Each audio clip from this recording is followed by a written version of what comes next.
Welcome to DC Bureau, the weekly politics show from the Wall Street Journal. I'm Jerry Seid. You know, it's been a tough week in the campaign debate on jobs and taxes. A lot of heated rhetoric starting to flow in both directions. We're going to talk about all of that with Ed Gillespie, former Republican National Chairman and now a senior advisor to the Romney campaign, who's with us from Boston. Ed, thanks for being with us. Thanks for having me on.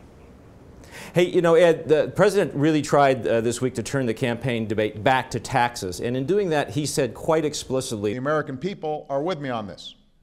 Poll after poll shows that's the case. At the same time, most people agree that we should not raise taxes on middle-class families or small businesses, not when so many folks are just trying to get by. Do you think he's right about that? I don't think he's right about that, Jerry. I think most Americans understand that the problem in Washington, D.C. is not that, you know, there aren't enough taxes being raised. The problem is there's too much money being spent. And Governor Romney supports holding the current tax rates current for all taxpayers.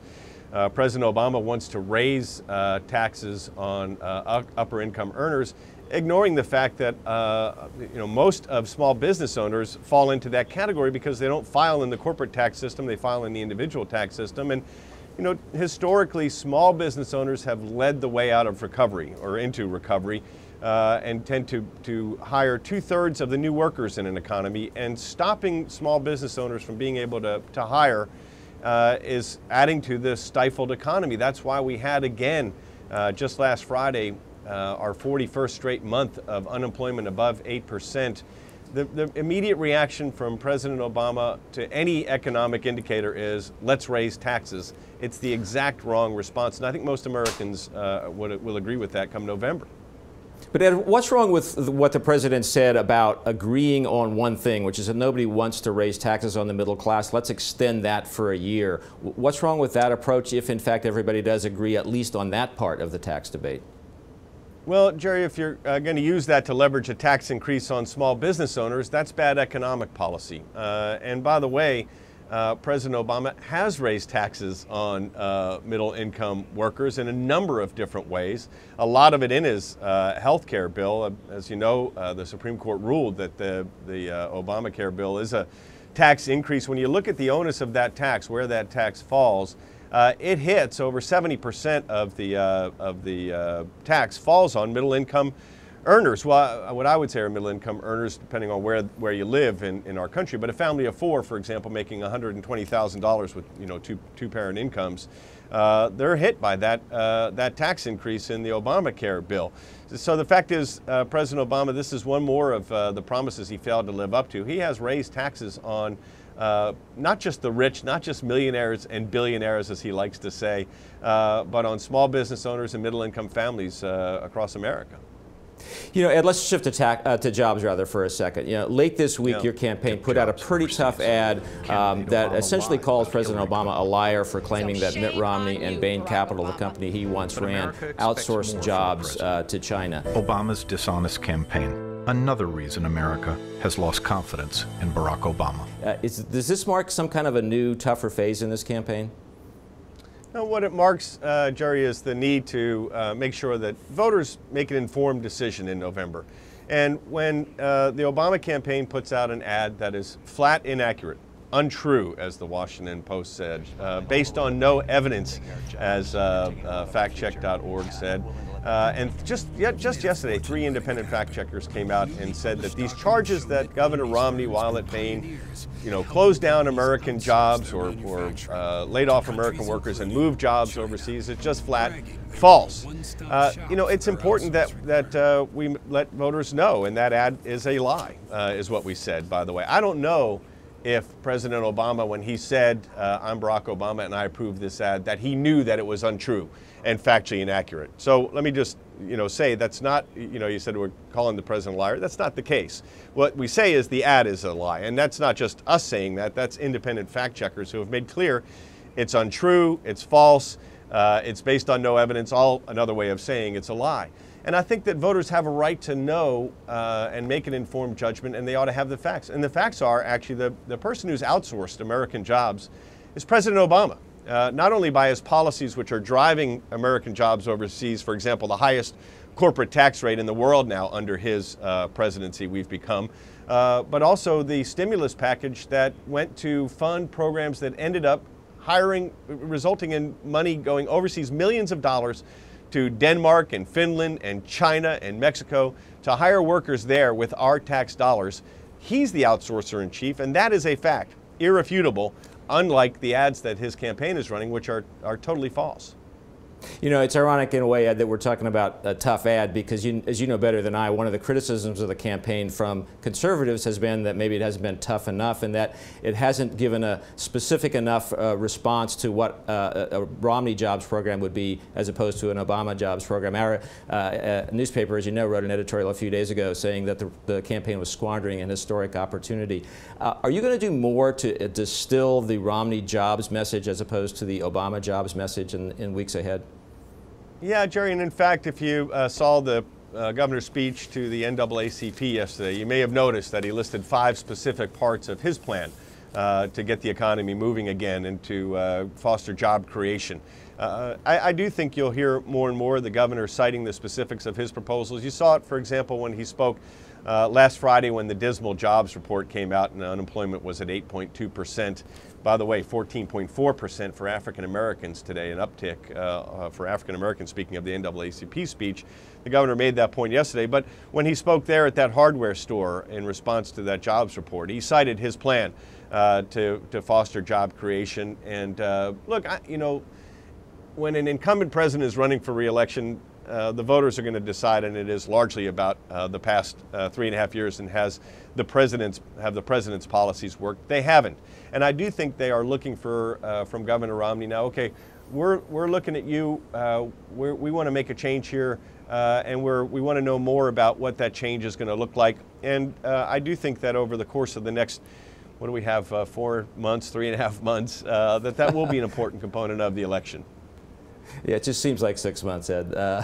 Were you surprised or troubled when there was some booing in that speech? I'm going to eliminate every non-essential, expensive program I can find. That includes Obamacare, and I'm going to work to reform and save.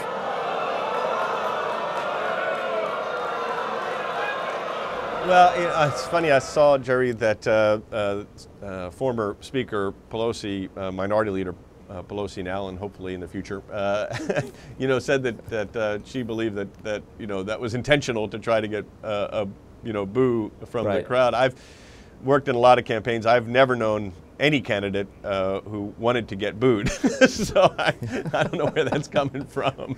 But it would have been a mistake. It would have been wrong. I think it would have been disrespectful. When the NAACP invites the governor to come and talk about his policies, what he would do as President of the United States, to not say that part of that program, which I do believe and we believe would result in more job creation in our economy, is to repeal Obamacare, to omit something that he says everywhere else and not say it and not share that policy viewpoint with the audience at the NAACP. And it did result in a boo from the crowd. I do think, though, that the crowd appreciated the governor talking about what he believes in and laying out his principles and saying, here are my policies. And I think that's why he got a standing ovation at the end. So in total, when the crowd looked at the totality of the speech, you know, it got a standing ovation. There were parts in it where what he said wasn't well received because they didn't agree. But I think it's important, if you're going to be the President of the United States, as obviously we hope Governor Romney is going to be, you need to be the President of the whole United States. And that includes people who don't agree with you. It includes people who may not vote for you. And I think making clear that that's the kind of president he intends to be was an important part of the speech yesterday. You know, Ed, one of the interesting things you find in public polling right now is not just that this is a very tight race at the moment, but that a lot of the people who are saying they're going to vote for Mitt Romney are saying they're doing that more to vote against Barack Obama than to vote for Mitt Romney. I'm curious whether you think that's a good thing from your point of view because it shows the depth of anger in some quarters against the president, or is it a bad thing because it shows even Romney voters haven't yet fallen in love with Mitt Romney? I think, Jerry, if you look back over elections where an incumbent president is running for re-election, what you'd find is it's a normal thing. As I said, most voters look at a presidential election with an incumbent president running for re-election as a referendum on the performance of the sitting president. That's the norm. And I think we're seeing that now. So it's not surprising to me that people who are looking to vote for Governor Romney, it's because right now they think that President Obama has been a disappointment, that he hasn't lived up to the promise of his campaign in 2008, which he hasn't pretty clearly. So I'm not surprised by that. Like I said, I do think over the course of the next few months, and ordinarily, you know, at conventions, this is a time where you really put the emphasis on here's our program, here's our agenda. But Governor Romney has begun to do that more and more, talking about his plan and his policies. You know, our website is full of them for policies that Governor Romney has put forward to turn the economy around and create jobs and raise incomes for American households, which have dropped by $4,300 under President Obama, to make sure that home values go up. So we have a lot of policy out there. I do think it's appropriate over the course of the next few months to point to it more and more, and you'll see that. But don't you think there's also a likability factor with Governor Romney you're still going to have to address with middle of the road voters? You know, I think as people see Governor Romney more, see him for the good, honorable person that he is, we'll close that gap. There's no doubt that President Obama is liked by a majority of voters. We're not looking to change that dynamic. This is an issue about policy and about what's the right direction and what's the right course for the country. But I do believe, and I think you're seeing that, the more that voters see of Governor Romney, the more they like him, despite the onslaught of negative ads. And I think they do see him as a man who cares deeply about his country and who wants to give back and to serve, and has a plan for turning things around for middle-class workers and for those who have fallen into poverty or have been in poverty, to lift them out of poverty. And so I'm not that concerned about that. If you know, I think voters are smart. They'll judge for themselves. They've got a pretty big window here still to form those conclusions. And I've gotten to know Governor Romney over the course of this election, and you know, he's somebody who the more you see of him and the more up close you get, the more you like him. That's a real positive attribute in a nominee, and I think you'll see the benefit of that over time. Well, Ed, however many months there are to travel here, it's going to be an interesting road. I hope we can have you back to discuss it with us again soon.